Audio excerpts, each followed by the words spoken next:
Guam. One of the most thrilling adventures in the war happened today when an American destroyer dashed to within 25 miles of Tokyo to rescue 2 American flyers. Washington.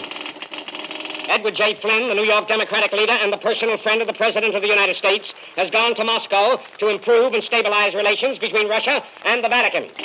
Hollywood. Joan Fontaine, the moving picture star and the recent wife of actor Brian Ahern, will marry producer John Houseman in June. New York City. James Dunn, the leading man in the moving picture called A Tree Grows in Brooklyn, and Edna Rush, also of the New York stage, will be married sometime next week. New York City. Newspapermen just returned from overseas tell me that Martha Gellhorn, the novelist, has confided to them that the honeymoon with her husband, Ernest Hemingway, is over. San Francisco. The Tokyo radio is screaming again.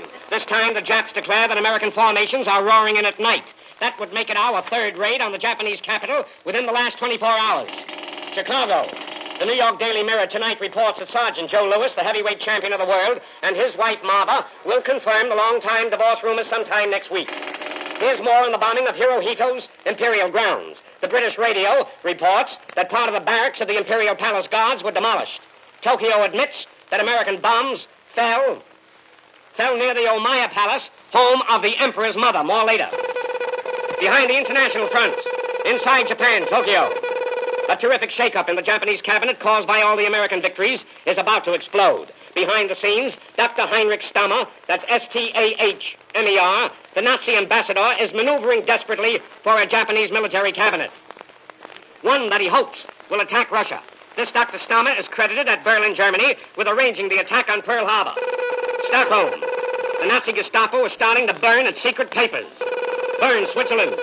The German army is now rationing its ammunition. 20% of all German explosive factories are now in Russian hands.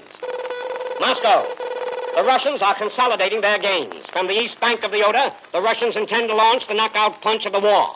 Stalin has nearly 18 million men under arms, outnumbering the Nazis 4-1. Manila. The Japanese army and the Japanese Navy are practically fighting each other. The Japanese Navy's chief duty is to ferry the Japanese army.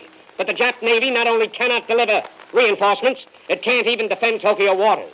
Japanese army men now blame their Navy for losing the fleet, the war, and face. It is now beginning to look like the Japanese boast of writing the peace in the White House will come true. Unconditional surrender. Washington. In spite of her hypocritical change of face, Argentina is massing troops on Chile's border. Chile fears attack within the year. Top Nazi munitions makers are directing Argentina's war preparations. Argentina is desperately trying for an American Munich at Mexico City with some American backers that would amaze you. You, not Winchell. New York. Approximately 25,000 square yards of the heart of Tokyo, down the main streets and up again, were aflame following today's air raid. Attention, Mr. and Mrs. United States. A national curfew may or not be a wise law, but there can be no doubt of the government's right to pass it and our duty to obey it. If our fighting men face 24 hours of fighting duty at $50 a month, we owe our government 8 hours of work at $50 a week. And you owe yourself 8 hours of sleep to give your country your best. It is not a question of the Constitution. It is a question of common sense. As an American citizen, you have an absolute constitutional right to remain awake. But please remember the many wounded American fighters who must be given narcotics to go to sleep. For many, this war is not a question of midnight whoopee. It is a question of midnight agony. When you plan an evening of midnight fun, remember that your government is protecting you against midnight attack. So, curfew is not a question of what our government is trying to take away from your rights.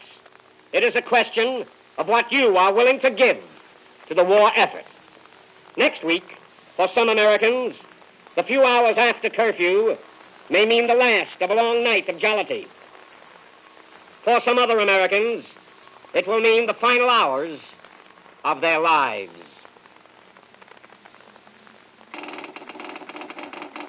Washington.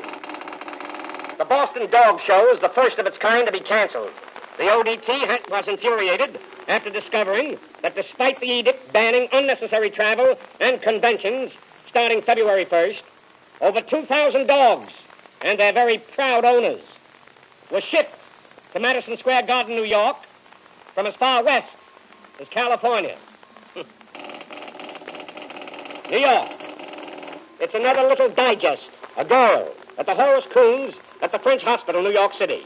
The father is the associate editor of Pick magazine. Mother is on the staff of Life. New York City. Frank Lesser, the songwriter genius, has composed another very fine number, which may become an American folk song. It was inspired by a soldier hero by the name of Private Roger Young. Roger Young, ladies and gentlemen, died to protect many of his comrades caught in ambush. This song by Frank Lesser, who also wrote Praise the Lord and Pass the Ammunition and many other very fine songs, will be the subject of many articles in various magazines very soon. New York. The two New Yorkers, S. Cadell and his daughter Marie, whose espionage activities for Germany were exposed by the FBI, will be sentenced on March the 1st. They may each get 20 years. That's not enough. A reporter's report to the nation and to the wounded servicemen in the studio tonight. The International Rogues Gallery Confidence Man Division. His Majesty's Intelligence Service has its very own horror story. Here it is. Some years ago, before this war, Great Britain and Russia reached a point where the British embassy staff was asked to leave Moscow. A certain Norwegian major, posing as a friend of the British, was left in charge of the records in the British embassy. These included the confidential files. And this is why it is called a horror story. The Norwegian major, trusted by the British to guard their confidential files, was the infamous Vidkund Quisling, the Norwegian traitor whose name Quisling will forever after be a synonym for treachery. International Rogues Gallery, attention newspaper editors. Raymond Fernando Cuesta is the top agent for Franco in the Western Hemisphere. He is very busy writing a propaganda history of Franco for distribution in the Americas. This fascist promoter was exchanged as a prisoner in the Spanish Civil War by the International Red Cross. He immediately double-crossed the Red Cross by rejoining Franco's army. He is now chief contact man with Hitler and chief Spanish spy on this side of the world. Be careful then when his tripe reaches your desk. He should be marked for trial with other war criminals. Attention newspapermen and magazine editors. There is a Greek admiral lecturing in the United States. Admiral Sakella Ariou, I think it is. Anyway, Sakellariou. He is the commander of the Greek fleet. This Greek admiral, ladies and gentlemen, is telling American audiences that Greece needs a very strong man to run it. This admiral was connected with the Metaxas dictatorship in Greece. The admiral was also notoriously friendly to the Nazis. Greek sailors report that officers appointed by him tried to turn the Greek Navy over to the Germans. That charge is in the records of our government.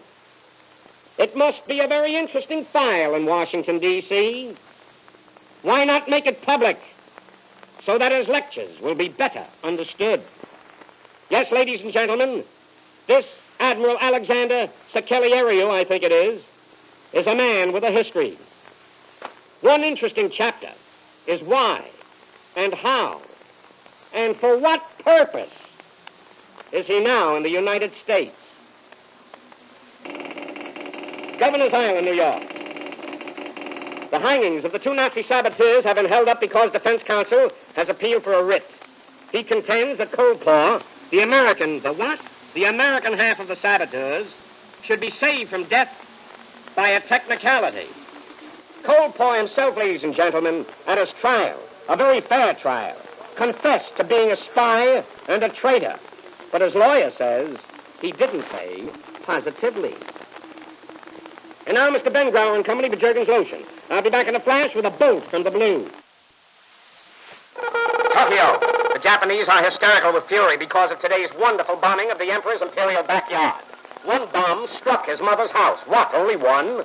Premier Koiso has requested an audience with His Imperial Majesty to apologize for what Premier Koiso called the arrogance of American airmen. What Premier Koiso apparently means, ladies and gentlemen, is that he wishes, censored, Japan didn't attack Pearl Harbor. Ladies and gentlemen, here's another add to that. Premier Koiso announced that he will apologize on behalf of his cabinet for, quote, the Japanese government's unforgivable negligence in permitting American bombs to drop on Imperial property.